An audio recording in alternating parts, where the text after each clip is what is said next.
Picture a rusted-out car sitting in a field in rural North Texas. No engine, no transmission, front fenders missing, paint faded down to a dull pink by 20 years of sun. To anyone driving past, it looks like scrap metal waiting for a tow truck. But in March of 2018, a small team of investigators stood in that field and realized they were looking at one of the most famous, extinct cars in American automotive history, a machine the world had spent 50 years assuming was dead. This isn't a story about a hidden vault or a secret warehouse. It's stranger than that. It's a story about a car that vanished in plain sight, survived by accident, and was finally found not because someone stumbled onto it, but because two researchers stopped looking for the wrong name. To understand why this discovery mattered, you have to understand the man behind it. Carroll Shelby wasn't an engineer who became a racer. He was a racer who became an engineer almost by necessity. Born in Leesburg, Texas, in 1923, Shelby spent his early adult life doing everything from flying instruction to chicken farming before he found his way onto a racetrack in the early 1950s. He was good enough that by the middle of the decade he was one of the most respected American drivers on the international circuit. In 1959, Shelby did something that very few American drivers had ever managed. He won the 24 Hours of Le Mans, sharing the cockpit of an Aston Martin DBR1 with co-driver Roy Salvadori. It was the high point of his driving career. It was also close to the end of it. Shelby had lived with a heart condition for years, popping nitroglycerin tablets between laps to manage angina, and not long after Le Mans his doctors made it clear that his racing days were over. Most drivers in that position fade out of the sport entirely. Shelby didn't. He simply moved to the other side of the garage door. If he couldn't outdrive Europe's best anymore, he decided he'd outbuild them instead. He took the lightweight British AC Ace, a nimble, underpowered little roadster, and dropped a Ford V 8 into it. The result was the Shelby Cobra, a car that had no business being as fast, as loud, or as violent as it was. It embarrassed cars that cost 3 times as much, and it put Shelby's name on the map as something more than a retired racer. He was now a builder people took seriously in Detroit. By the early 1960s, Ford Motor Company had a very specific, very expensive problem. Henry Ford II wanted to beat Ferrari at Le Mans, and Ford's own engineering teams, for all their resources, didn't have the racing instincts to make it happen on their own. According to accounts from Ford's own corporate history, the company's GT40 program needed outside expertise to turn a promising design into a winning race car, and Shelby American was brought in to manage the racing effort.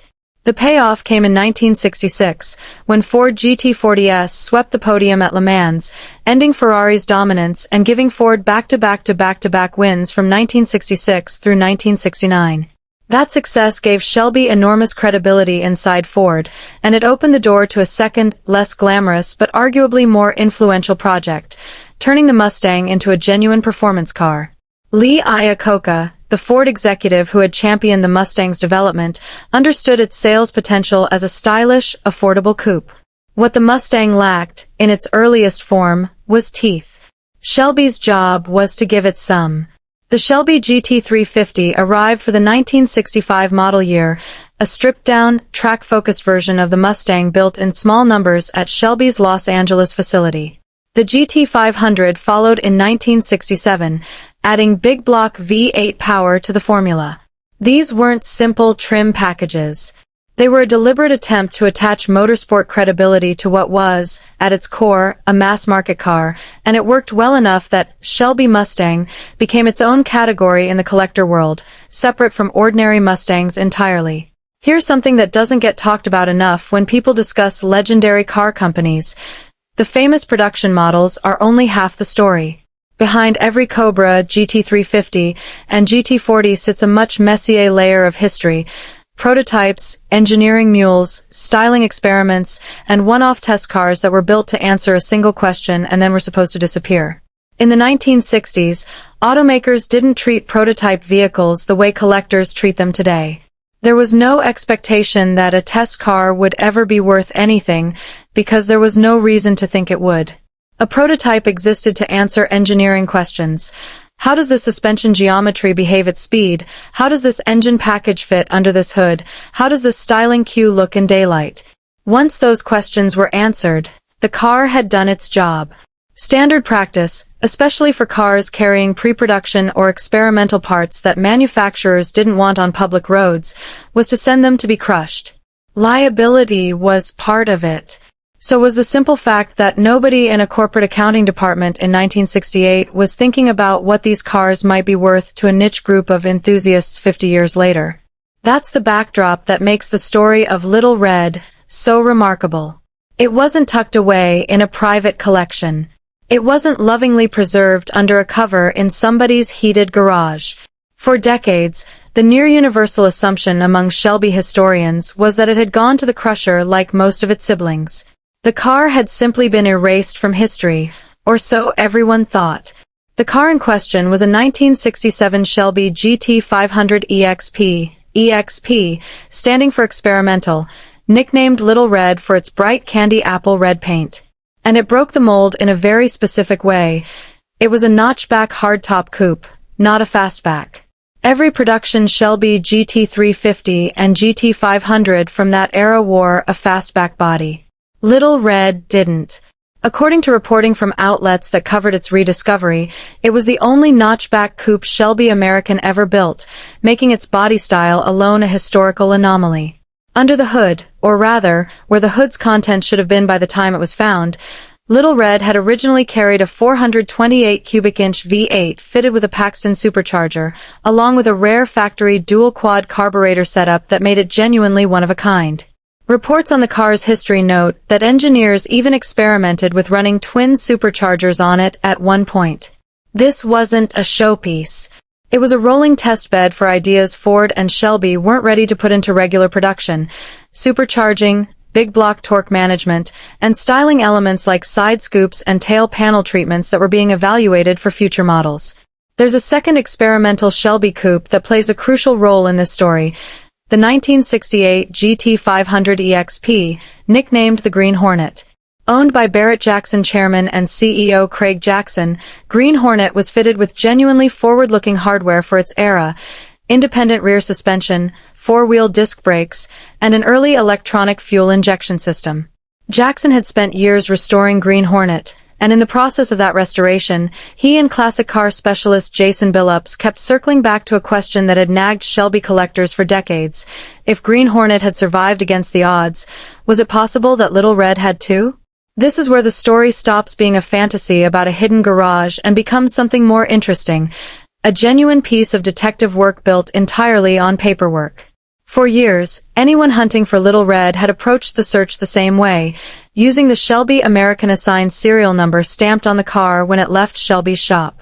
That number led nowhere. Every trail using it went cold. What Jackson and Billups eventually realized, while combing through old Ford documentation connected to Green Hornet, was that they'd been using the wrong identifier the entire time. Every car built on a Ford chassis carried two separate identities: the Shelby serial number the enthusiast world had memorized, and the original Ford manufacturing VIN buried underneath it, largely ignored by collectors because it wasn't the number associated with the Shelby mystique. When Billups found an old Ford inventory sheet listing Little Red's original VIN alongside the identifiers of several other cars, everything changed. That VIN could be traced through motor vehicle registration history in a way the Shelby serial number never could. It led the team through a chain of past owners and eventually to a current registration in Texas. In February 2018, Billups made contact with the car's owner. The two sides agreed to meet in person, and on March 3, 2018, Billups, along with automotive journalist Al Rogers and Mustang specialist Todd Holler, was finally given access to the rural North Texas property where the car had been sitting, by that point, for roughly 2 decades.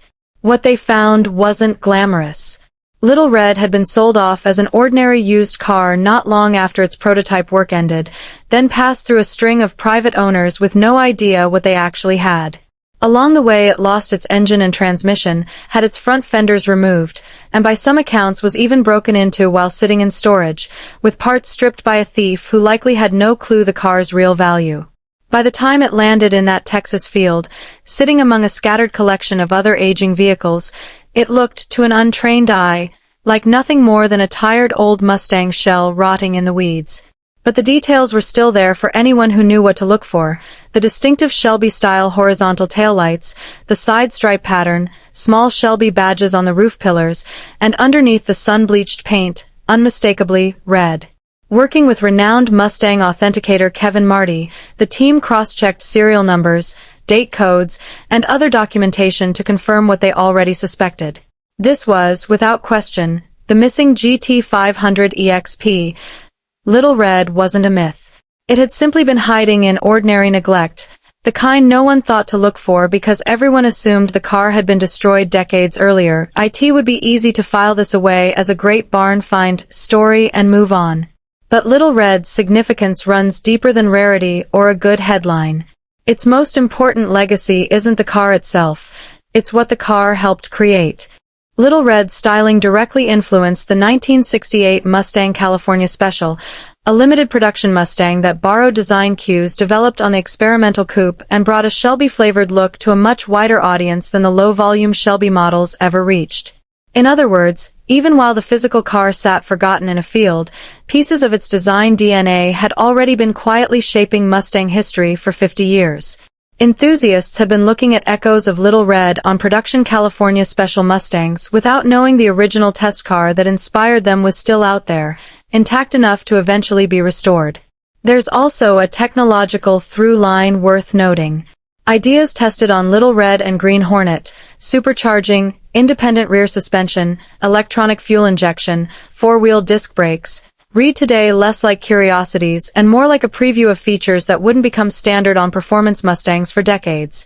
When Ford's modern Shelby GT500 eventually shipped with independent rear suspension and a supercharged engine as factory equipment, it wasn't inventing something new so much as finally catching up to ideas Shelby's engineers had been quietly testing on notchback prototypes in the late 1960s. Once ownership and authenticity were settled, Craig Jackson faced a genuinely difficult decision. What do you do with a car like this? One school of thought in the collector world holds that a discovery like Little Red should be preserved exactly as found. Rust, missing panels, faded paint and all, because the wear tells its own story of survival. Restore it too aggressively, that argument goes, and you erase the very evidence that makes the find meaningful.